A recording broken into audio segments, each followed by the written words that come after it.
ডন Carlo. কাল পর্যন্ত ছেলেপেলে খুব লাফাইলো, কার্লো নাকি ডন।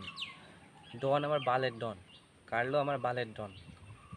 গত বিশ্বকাপে কি হইলো, রদ্রিগোর মতো পিচ্ছে একটা পোলা পানরে পিলান্টে মারতে দিল, পিলান্টে প্রথমে মিস করলো। ফল কি হলো, ব্রাজিল বিশ্বকাপ থেকে বাদ। আর এই বিশ্বকাপে কি করলো, কি একটা নাম, বালের নাম জীবনে শুনিও নাই, এমন একটা পিলারে দিছে পিলান্টি মারতে।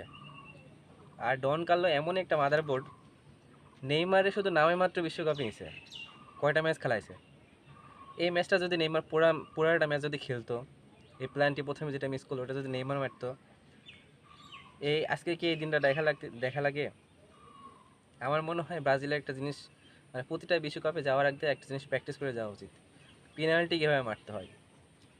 আমরা যে আর্জেন্টিনায় ট্রোল করি যে ওরা পেনাল্টি দিয়ে বিশ্বকাপ জিতে, পেনাল্টি ফেভার পাই, পেনাল্টি মারা শিখে আসতে হবে আগে ভাই, কীভাবে পেনাল্টি মারতে হয় এটাই শিখতে হবে। ওরা পেনাল্টি মারতে পারে, আর আমরা পেনাল্টি মারতে পারি না বিধে আমরা হারি।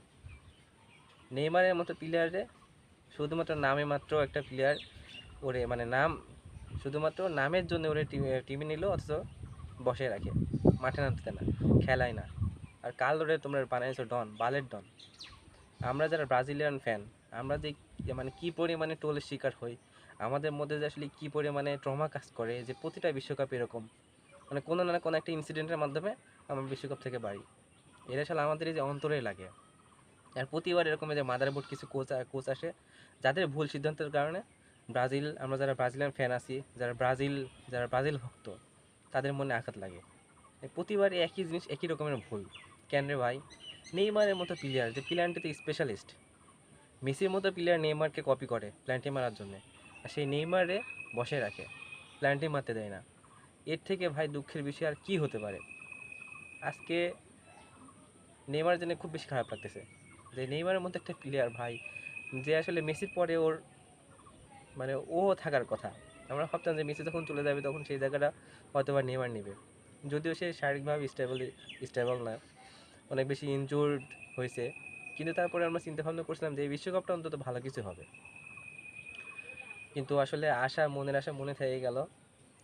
যাক, এইভাবেই চলে আসতেছে আমাদের, আমরা ব্রাজিলিয়ান ফ্যানরা যে জিনিসটা আসলে ফেস করতেছি, এই খারাপ সময়টা অন্য দল যেন না ফেস করে। কারণ এই যে এই পেইনটা আসলে সবাই নিতে পারবে না ভাই। আর হয়তো বা আগামীকালকে পর্তুগালও বাড়তে যাবে, কারণ পর্তুগালের যে টিম কম্বিনেশন দেখতেছি, এই টিম নিয়ে আসলে খুব বেশি এক্সপেকটেশন নাই।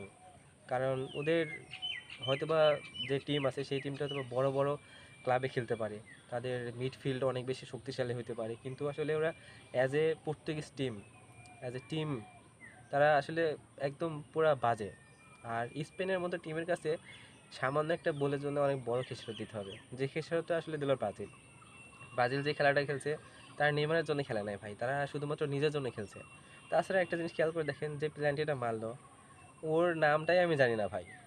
হয়তোবা ও ভালো প্লেয়ার হতে পারে, ভালো প্লেয়ার হয়তো ন্যাশনাল টিমে চান্স পাবে না, কিন্তু ওর নামটাই আমি জানি না।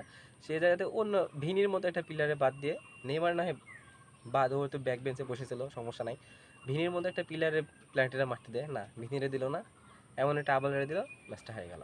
তো আসলে যে এই একের পর এক যে এইসব ধাক্কাগুলো আসতেছে, আর কি বলবো, আর্জেন্টিনা যারা আছে ওরা তো ট্রোল করবে, কারণ আমরা ট্রোল হওয়ার মতোই আমাদের সিচুয়েশনটা এরকম।